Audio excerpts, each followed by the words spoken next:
ഇന്നാത്മമാരെ കൊണ്ട് നിറയ്ക്കണമേ. ആത്മസന്തോഷം കൊണ്ടാനന്ദിപ്പാൻ ഇന്നാത്മമാരെ കൊണ്ട് നിറയ്ക്കണമേ. ദൈവത്തിൻ്റെ തേജസ്സിന്നിവിടെ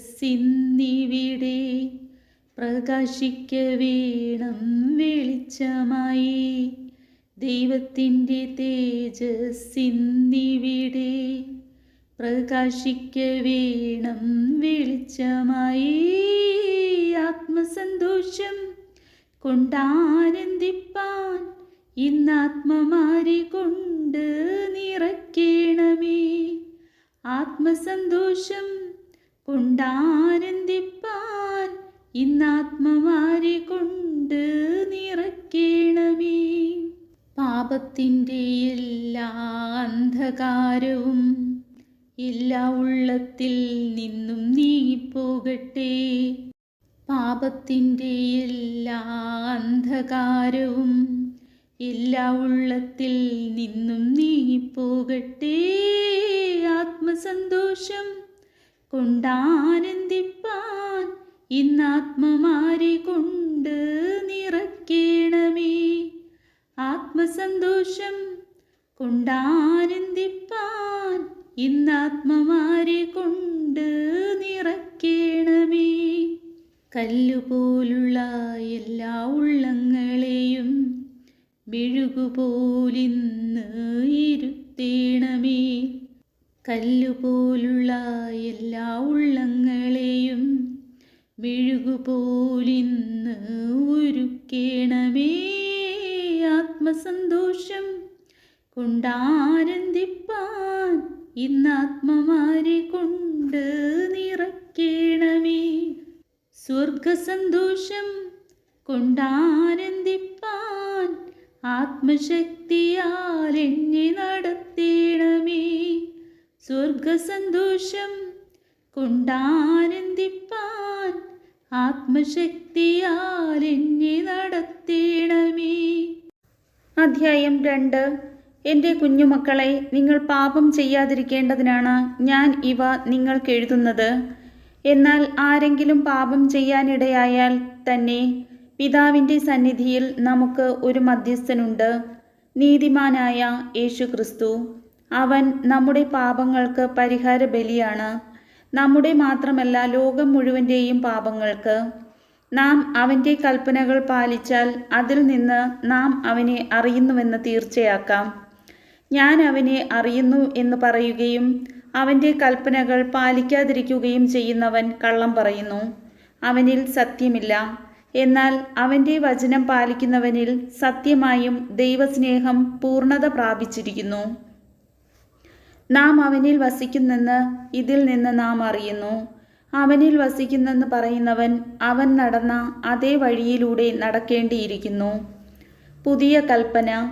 പ്രിയപ്പെട്ടവരെ, ഒരു പുതിയ കൽപ്പനയല്ല ഞാൻ നിങ്ങൾക്ക് എഴുതുന്നത്. ആരംഭം മുതൽ നിങ്ങൾക്ക് നൽകപ്പെട്ട പഴയ കൽപ്പന തന്നെ. ആ പഴയ കൽപ്പനയാകട്ടെ നിങ്ങൾ ശ്രവിച്ച വചനം തന്നെയാണ്.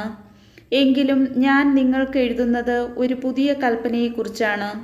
അത് അവനിലും നിങ്ങളിലും സത്യമാണ്.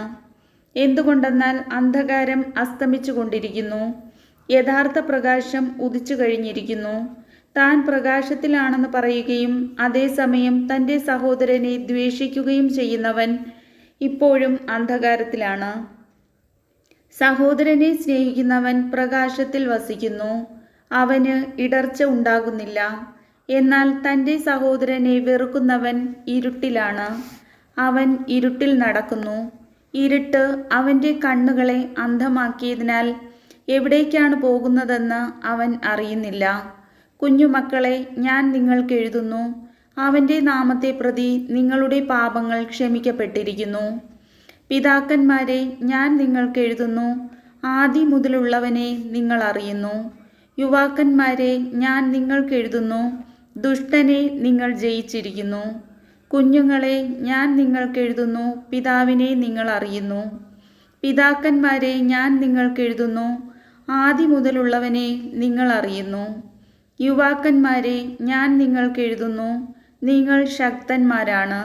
ദൈവത്തിൻ്റെ വചനം നിങ്ങളിൽ വസിക്കുന്നു, നിങ്ങൾ ദുഷ്ടനെ ജയിക്കുകയും ചെയ്തിരിക്കുന്നു. ലോകത്തെയോ ലോകത്തിലുള്ള വസ്തുക്കളെയോ നിങ്ങൾ സ്നേഹിക്കരുത്. ആരെങ്കിലും ലോകത്തെ സ്നേഹിച്ചാൽ പിതാവിൻ്റെ സ്നേഹം അവനിൽ ഉണ്ടായിരിക്കുകയില്ല. എന്തെന്നാൽ ജഡത്തിൻ്റെ ദുരാശ, കണ്ണുകളുടെ ദുരാശ, ജീവിതത്തിൻ്റെ അഹന്ത, ഇങ്ങനെ ലോകത്തിലുള്ളതൊന്നും പിതാവിൻ്റേതല്ല, പ്രത്യുത ലോകത്തിൻ്റേതാണ്. ലോകവും അതിൻ്റെ മോഹങ്ങളും കടന്നു പോകുന്നു. ദൈവഹിതം പ്രവർത്തിക്കുന്നവനാകട്ടെ എന്നേക്കും നിലനിൽക്കുന്നു. ക്രിസ്തുവിൻ്റെ വൈരികൾ. കുഞ്ഞുങ്ങളെ, ഇത് അവസാന മണിക്കൂറാണ്. അന്തിക്രിസ്തു വരുന്നു എന്ന് നിങ്ങൾ കേട്ടിട്ടുണ്ടല്ലോ. ഇപ്പോൾ തന്നെ അനേകം വ്യാജ ക്രിസ്തുമാർ പ്രത്യക്ഷപ്പെട്ടിട്ടുണ്ട്. ഇത് അവസാന മണിക്കൂറാണെന്ന് അതിൽ നിന്ന് നമുക്കറിയാം. അവർ നമ്മുടെ കൂട്ടത്തിൽ നിന്നാണ് പുറത്തു പോയത്. അവർ നമുക്കുള്ളവരായിരുന്നില്ല. നമുക്കുള്ളവരായിരുന്നെങ്കിൽ നമ്മോട് കൂടെ നിൽക്കുമായിരുന്നു. എന്നാൽ അവരാരും നമുക്കുള്ളവരല്ലെന്ന് ഇങ്ങനെ തെളിഞ്ഞിരിക്കുന്നു. പരിശുദ്ധനായവൻ നിങ്ങളെ അഭിഷേകം ചെയ്തിട്ടുണ്ടെന്ന് നിങ്ങൾക്കറിയാമല്ലോ. നിങ്ങൾ സത്യം അറിയായിക കൊണ്ടല്ല ഞാൻ നിങ്ങൾക്ക് എഴുതുന്നത്. നിങ്ങൾ സത്യം അറിയുന്നത് കൊണ്ടും വ്യാജമായതൊന്നും സത്യത്തിൽ നിന്നല്ലാത്തത് കൊണ്ടുമാണ്. യേശുവാണ് ക്രിസ്തു എന്നത് നിഷേധിക്കുന്നവനല്ലാതെ മറ്റാരാണ് കള്ളം പറയുന്നവൻ?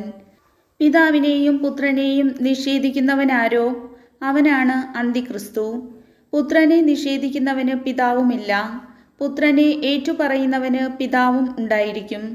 ആരംഭം മുതൽ നിങ്ങൾ ശ്രവിച്ചത് നിങ്ങളിൽ നിലനിൽക്കട്ടെ. അത് നിങ്ങളിൽ നിലനിൽക്കുമെങ്കിൽ നിങ്ങൾ പുത്രനിലും പിതാവിലും നിലനിൽക്കും. അവൻ നമുക്ക് നൽകിയിരിക്കുന്ന വാഗ്ദാനം ഇതാണ്, നിത്യജീവൻ. നിങ്ങളെ വഴിതെറ്റിക്കുന്നവർ നിമിത്തമാണ് ഇത് ഞാൻ നിങ്ങൾക്ക് എഴുതുന്നത്. ക്രിസ്തുവിൽ നിന്ന് നിങ്ങൾ സ്വീകരിച്ച അഭിഷേകം നിങ്ങളിൽ നിലനിൽക്കുന്നു. അതിനാൽ മറ്റാരും നിങ്ങളെ പഠിപ്പിക്കേണ്ടതില്ല. അവൻ്റെ അഭിഷേകം എല്ലാ കാര്യങ്ങളെയും കുറിച്ച് നിങ്ങളെ പഠിപ്പിക്കും. അത് സത്യമാണ്, വ്യാജമല്ല. അവൻ നിങ്ങളെ പഠിപ്പിച്ചതനുസരിച്ച് നിങ്ങൾ അവനിൽ വസിക്കുവിൻ. കുഞ്ഞുമക്കളെ, അവൻ പ്രത്യക്ഷനാകുമ്പോൾ നമുക്ക് ആത്മധൈര്യം ഉണ്ടായിരിക്കാനും അവൻ്റെ മുമ്പിൽ ലജ്ജിക്കാതിരിക്കാനും വേണ്ടി അവനിൽ വസിക്കുവിൻ. അവൻ നീതിമാനാണെന്ന് നിങ്ങൾക്ക് അറിയാമെങ്കിൽ നീതി പ്രവർത്തിക്കുന്ന ഏവനും അവനിൽ നിന്ന് ജനിച്ചവനാണെന്ന് നിങ്ങൾക്ക് തീർച്ചയാക്കാം. കർത്താവിൻ്റെ വചനം.